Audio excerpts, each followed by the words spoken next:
자, 박근혜 전 대통령 네. 옥중 수사 들어갔습니다. 네, 변호사로 쭉 지켜봐 온 결과 이 수사 정리 한번 해볼까요? 수사 정리라기보다 조금 더 바뀌기를 조금은 기대를 했어요. 안 바뀌죠. 안 바뀌더라고요. 네. 안 바뀔 거라고 봅니다. 그러니까 이거는. 원래는 기대를 했던 부분이 그 법정에 영장 받으러 가기 전에 서영희 변호사 만났잖아요. 동생 박지만 회장이랑 같이. 네. 그리고 박지만 회장이 그때는 가족으로 만난 것 같아요. 그냥. 가족으로 만났고. 근데 언론들은 변호사기 때문에 변호사 그래도 박지만 회장이 변호사를 받고 싶다고 말했으니까 그렇다면 서영희 변호사가 중심이 되어서 재편하나 보다 변호인단을 뭐 전혀 그런 생각이 없는 것 같아요. 지금. 그러니까 왜 그런 얘기를 하냐면 실제로 박지만 회장이 서초동 쪽에 접촉들을 좀 하고 다니셨어요. 그러니까 변호사들을 만났었고. 변호사 업계에 시주창 알고 왔더니. 그래서 그런 소문을 들으셨어요? 네, 들었어요. 네, 그랬는데 문제는 이게 바뀌어야 되는데 변호인단에 할 일이 없어요. 이렇게 안 바뀌면. 지금 상황에서는 어느 정도 받아들일 부분이 나와야 우리가 뭐를 다투겠다, 뭐는 인정하자 이렇게 가는데 태도가 안 바뀐다는 거예요. 변호사 업계에서의 그 중평은 어떻습니까? 그러니까 이런 이런 섭외가 들어왔을 때. 네. 그러니까 말씀드린 것처럼 바뀌어야 우리도 작전을 짜볼 수가 있는데 이 지금의 태도를 그대로 유지하는 상태에서는 의미가 없다 들어가는 게. 뭐 할 게 없잖아요. 할 수 있는 게 없잖아요. 다 부인하고 있는데. 다 부인하면 뻔하거든요. 결과는. 굉장히 안 좋죠. 사실 가장 큰 부분이 뇌물죄 같은 경우는 법리가 복잡하기 때문에 어떻게든지 한번 싸울 만하다라는 생각을 가지실 분이 나타날 법도 하거든요. 그리고 이게 뭐 좋다 나쁘다를 떠나서 변호사로서는 어마어마한 일이긴 해요. 전직 대통령을 변호를 한다는 이렇게 큰 사건에서 법리적으로 어디서 다툴 것인가. 그러니까 박근혜 전 대통령에 대한 정치적 지지 여부나 호불호를 다 떠나서 예전에 그 대우가 청산되는 과정에서 세계적인 회계 회사들이 그 경험을 쌓으려고 뭐 돈 안 받고도 하겠다고 많이 덤볐었거든요. 그것처럼 해볼 수 있는 경우가 없으니까. 그렇죠. 그것처럼 이렇게 큰 사건에서 변호인 입장에서는 법리적으로 어떻게 방어할 것인가를 구상해 볼 수 있죠. 겪는 것 자체가 큰 경험인데 문제는 그 기회를 아예 안 주는 게 저는 이제 서영희 변호사가 직접적으로 맞는다기보다 일단 옳게고 여성이고 하기 때문에 특별 접견을 하게 되면 하루 종일 만날 수가 있잖아요. 게다가 이제 여성 변호인이고 가족이어서 하지 다른 사람한테는 못했던 얘기를 할 수 있잖아요. 그렇죠. 그런 것들을 기대를 해서 서영희 변호사가 들어가면 이게 신호탄이 될 수 있다라고 생각을 했는데 접견도 못한 것 같아요. 만나지도 못한 것 같아서 지금 한 20분 내외 정도만 구치소 안에 들어갔다 나온 유영하 변호사 외에는 안 만난다잖아요. 유영하 변호사하고 윤전추 행정관 두 사람을. 그분은 변호사가 아니니까. 변호사도 아닌데 하여튼 옥바라지를 시키고 있다고 하니까 그 부분이 전략의 변화가 전혀 없다. 검찰로서 굉장히 답답한 상황일 것이다라고 보이고요. 어제 수사 같은 경우는 뭐 다들 언론에도 많이 나왔지만 뭐 수사실을 따로 만들어 가지고 원래 직원들이 사용하던 공간을 개조를 해서 책상만 있으면 되니까 책상하고 노트북만 있으면 되니까 한홍재 부장검사 들어갔고 여성 수사관 한 명 들어갔고 보조하는 검사 들어갔고 얘기 드린 대로 유영하 변호사만 옆에서 앉아서 대동을 했다라고 해요. 근데 이 부분도 문제가 그런 부분을 조금 헷갈리시는 것 같아요. 그 변호사를 9명을 선임을 했다라고 하니까 9명이 굉장히 많이 선임한 거는 맞아요. 근데 보통의 경우 큰 사건은 팀 단위로 선임을 하는 거거든요. 그렇죠. 사실은. 맞습니다. 그러니까 유명한 변호사라고 하는 사람이 혼자 다를 일을 하는 게 아니라 변호사 혼자 절대 커버할 수가 없어요. 그렇죠. 그 사람이 있고 뭐 법리 검토하는 밑에 보조하는 변호사가 있고 판례들을 찾아본다거나 아니면 서면들을 검토하거나 이렇게 팀 단위로 이루는데 그 전에도 이미 9명이 뿔뿔이 변론을 했던 것 같아요. 각자 제대로 회의도 안 되고. 저는 헌재 때도 그랬지만 헌재 때도 보면 헌재 참여했던 변호인으로 참여했던 분들이 의견이 갈리고. 그렇죠. 마지막 최후 변론할 때 순서 가지고 다투고 그러잖아요. 그렇죠. 뭐 답변서를. 이게 말이 안 되는 거거든요. 변호인단과 함께 일해본 적이 있는 피의자라면. 전문 피의자로서 제가 지난 몇 년간 6년 가까이. 이게 얼마나 중요한 일인지. 그러니까요. 6년 7년 가까이 피의자를 계속 이명박 대통령 박근혜 대통령 하에서 해본 저로서는 도저히 말이 안 되는 상황이다. 한 사람이 진두지휘를 하는 분이 딱 있고 그 밑에서 눈에 보이지 않지만 선임이 있고 움직이는 그런 경우죠. 선임이 있고 변호인단이 어떤 사안을 놓고 왜냐하면 변호인들마다 이런 각도에서 이걸 변호해야 된다. 다 의견이 다르니까요. 그렇죠. 그래서 일종의 집단지성을 이루어야 하는 게 큰 사건에서의 기본인데 그 기본이 안 돼 있다. 그러면서 역할을 분담하죠. 자, 좋다 그러면 선임이 당신은 이쪽 맞고 너는 이쪽 맞고 그러면서 쭉 갈라서 그럼 일사불란해야 되고 의견이 통일되고 한 방향으로 변호하지 않으면 안 되거든요. 당연하죠. 너무 당연한 건데 너무너무 당연한 건데. 부분이 이루어지지 않고 있다. 그래서 결국에는 부인하는 쪽만 나오고 있기 때문에 이제는 사실 검찰이 역할이 좀 바뀐 것 같아요. 바뀌어야 할 것 같아요. 뭐냐면 그때도 말씀드렸지만 변호사 가장 큰 업무가 당신이 지금 겪고 있는 사건이 이렇게 쉬운 게 아니다. 내지는 이 부분이 실제로 법적으로 문제가 된다. 이런 것들을 변호사가 먼저 납득을 시키고 아니 변호사가 납득을 못 시키고 있으니까 검찰이 납득시켜야 돼요. 그러니까 검찰이 납득을 시켜야 돼요. 검찰이 원래 변호인단이 하는 일인데. 원래 변호인단이 해야 되는데 검찰이 납득을 시키고 공감을 하고 소통을 검찰이 박 전 대통령하고 해서 상황을 빨리 정리를 하지 않으면 이 부분이 굉장히 어려워질 수도 있어요. 게다가 문제는 어제 최순실이 처음으로 이제 형사재판 받았잖아요. 뇌물과 관련해서. 네. 이게 박 전 대통령 같은 경우 정말 주변에 사람이 최순실마저도 믿을 사람이 아니었다라는 생각이 어제 들더라고요. 어떤 의미에서요? 이게 가장 쉽게 박 전 대통령 입장에서 유일하게 풀어나갈 수 있는 건 결국에 최순실이 자기가 덮어쓰는 거거든요. 가져가는 거거든요. 최순실도 그럴 수는 없죠. 지금. 아니 왜 그렇게까지 40년을 옆에서 자기 스스로 특별한 인연이라고 했고 그렇다고 하더라도 대신 형을 살 수는 없죠. 아니 대신 살아난다는 게 아니라 어차피 최순실은 벗어나기 어렵잖아요. 지금 상황은. 그렇다 하더라도 형량을 조금이라도 줄이고 싶죠. 사람은 내가 주도적으로 했다라고만 하면 될 거 아니야. 어차피 공범이니까. 둘 다 안 했다고 하는 거죠 지금. 그러면 답이 안 나오죠. 그럼 중형을 갈 수밖에 없잖아요. 둘 다 중형인 거죠 지금. 그러니까 딜레마인 거죠 지금. 그러니까 오늘 아침에 한 언론사에서 이제 안종범 수석의 56건 수첩 중에 두 번째로 뽑아냈던 39건 수첩을 입수를 해가지고 그 내용을 또 공개를 했더라고요. 네. 그걸 보면 안종범 수첩에 얼마만큼이나 박 전 대통령이 삼성도 그렇고 정말 빙상 승마 정유라와 관련된 부분을 정말 꼼꼼하게 적어놨더라고요. 실록이에요. 실록. 그러니까 네. 그게 결국에는 이재용 부회장의 영장을 그걸로 인해서 떨어졌다는 게 명확해 보이는데 똑같은 얘기가 박 전 대통령 그대로 적용될 수밖에 없거든요. 네. 그런 상황에서 왜 이렇게까지밖에 못 막느냐. 왜 안종범 수석 같은 경우 다른 재판에서 이미 다른 변호인들이 다 입술에서 봤을 거라고요. 유영하 그렇죠. 변호사도 알 거 아니에요. 왜 내가 화를 내고 있지? 그건 모르겠습니다. 이렇게 변호인으로서 그러니까 소위 변호사로서 전문가적인 관점에서 봤을 때 너무 답답한 피의자인 거죠 지금. 그렇죠. 네. 그래서 돌파구가 뭐 있을까? 지금까지는 제가 보기에는 없어요. 이렇게 해가지고는 어떻게 합니까? 그냥 제가 보기에는 검찰이 너무너무 유리한 상황이에요. 검찰이 기소한다고 반드시 죄가 되는 건 아니라는 말이죠. 그렇죠. 다퉈야 되는데 이렇게 전면 부인하면 사법부에서 검찰이 기소한 것에 대한 친밀성을 더욱 확고하게 만들어준단 말이죠. 이게. 다른 걸로 다투는 게 없으니까. 그러니까 네. 반대 증거가 나오는 것도 아니고 반대 법리가 나오는 것도 아니고. 주장밖에 없잖아요. 주장. 최순실이 나오는 게 그거죠. 서로 이제 공모를 했다라고 하는데 우리가 짰다는 증거를 대봐라. 이런 식으로 나오고 있거든요. 그래서 네. 재판에서 박근혜 전 대통령도 증인으로 불러달라 이런 얘기를 하고 있는데 그 짰다라는 게 누가 서로 나와서 안 짰다고 말하는 걸. 그러니까 그게 증거가 되나요? 그게 말이 안 되는 얘기인데 그런 거밖에 안 나오고 있다는 거예요. 너무 답답해요. 그러니까 상황 인식을 못 하고 있다는 거고. 네. 아니 근데 이렇게 말을 다 하는 분이 책을 왜 써요? 나 진짜 하루 종일 온종일 여기저기 방송 나가서 하고 싶은 말 다 하고 하는 사람이 어떻게 책을 쓸 게 남았나요 아직도? 작가로서의 활동 영역은 그렇게 달라요. 말하고 싶은 게 많아요? 영역이 다르다고요. 이번 책은 어떤 영역입니까? 아니, 책 대상이. 아니 제목 말고. 제목 말고 네. 동화책이에요. 동화책. 동화책? 동화 작가예요. 정신세계에는 맞겠군요. 본인의 정신세계에는. 아니 동화책을. 순수하니까. 거의 이제 어른이 있는 동화책입니까? 아니면 진짜 어린이를. 진짜 어린이를 대상으로 하는. 어린이들을 위해서.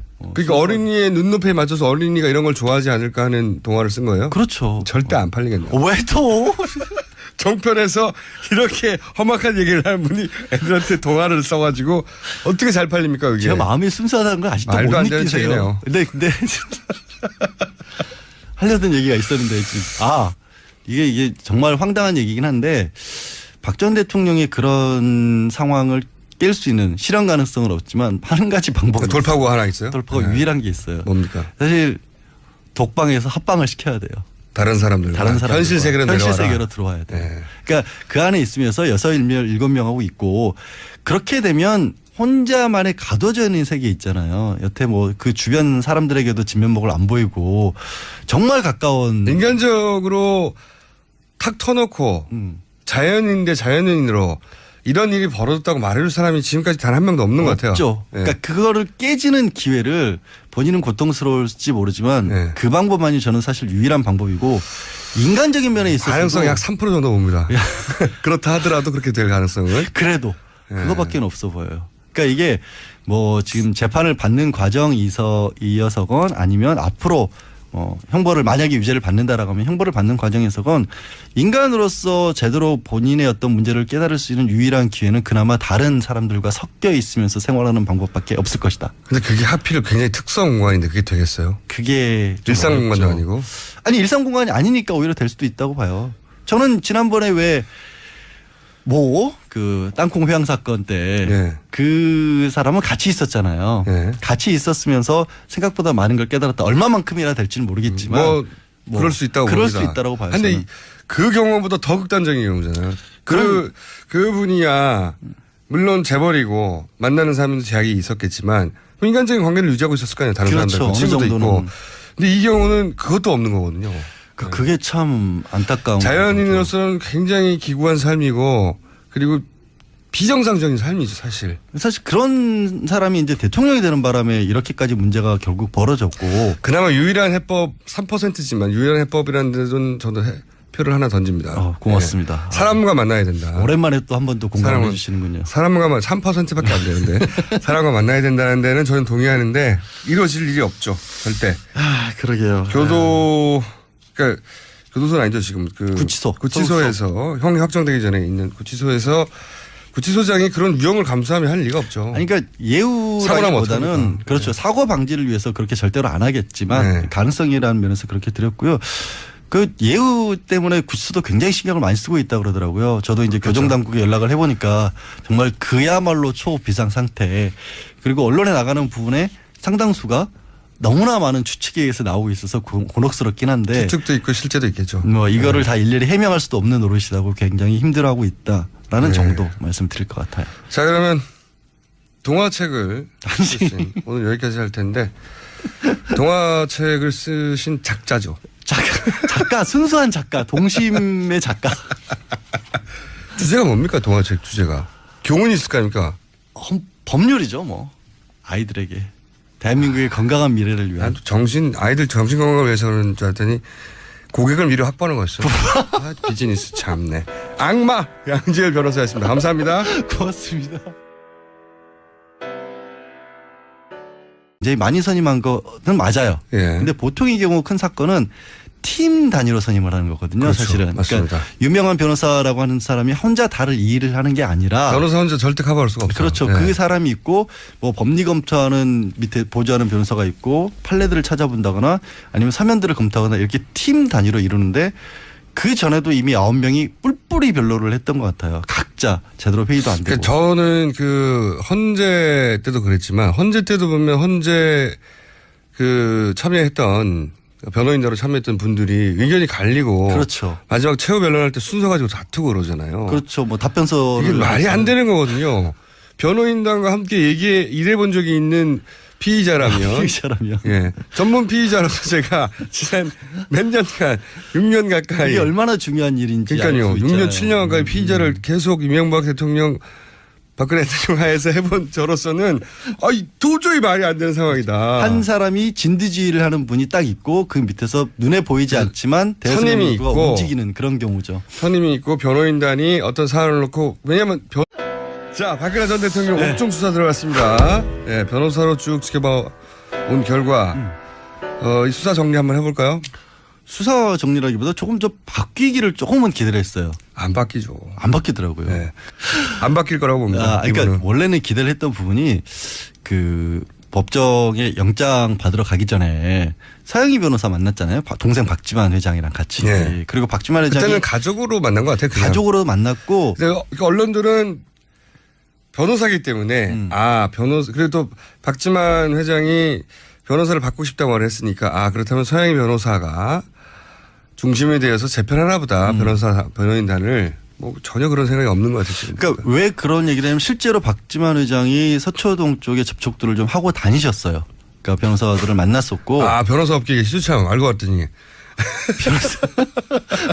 아, 그래서 그런 소문을 들으셨어요? 네, 들었어요. 아. 네, 그랬는데 예. 문제는 이게 바뀌어야 되는데 변호인단에 할 일이 없어요. 이렇게 안 바뀌면. 지금 상황에서는 어느 정도 받아들일 부분이 나와야 우리가 뭐를 다투겠다, 뭐는 인정하자 이렇게 가는데 태도가 안 바뀐다는 거예요. 변호사 업계에서의 그 중평은 어떻습니까? 들어온 그러니까 이런 그 상황 이런 섭외가 들어왔을 때. 섭외가 들어왔을 때 네. 그러니까 말씀드린 것처럼 바뀌어야 우리도 작전을 짜볼 수가 있는데 이 지금의 태도를 그대로 유지하는 상태에서는 의미가 없다 들어가는 게. 뭐 할 게 없잖아요. 할 수 있는 게 없잖아요. 네. 다 부인하고 있는데. 다 부인하면 뻔하거든요. 결과는.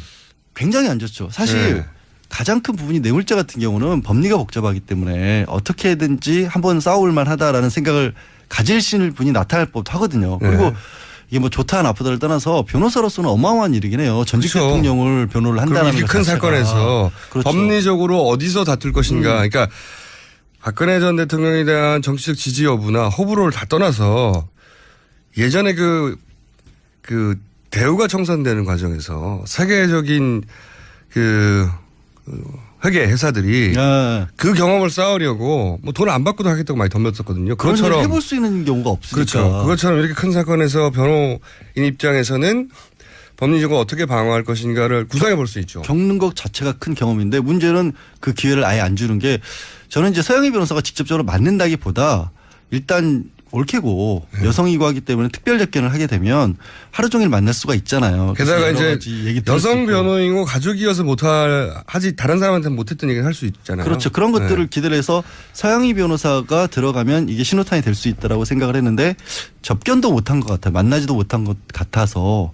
지금 한 20분 내외 정도만 구치소 안에 들어갔다 나온 게 유영아 변호사 외에는 안 만난다잖아요. 유영아 변호사하고 윤전추 행정관 두 사람을 그분은 이렇게 변호사가 찍어서 아니니까. 변호사도 아닌데 하여튼 네. 오빠라지를 시키고 있다고 하니까 그 부분이 전략의 변화가 전혀 없다. 검찰로서 굉장히 답답한 상황일 것이다라고 보이고요.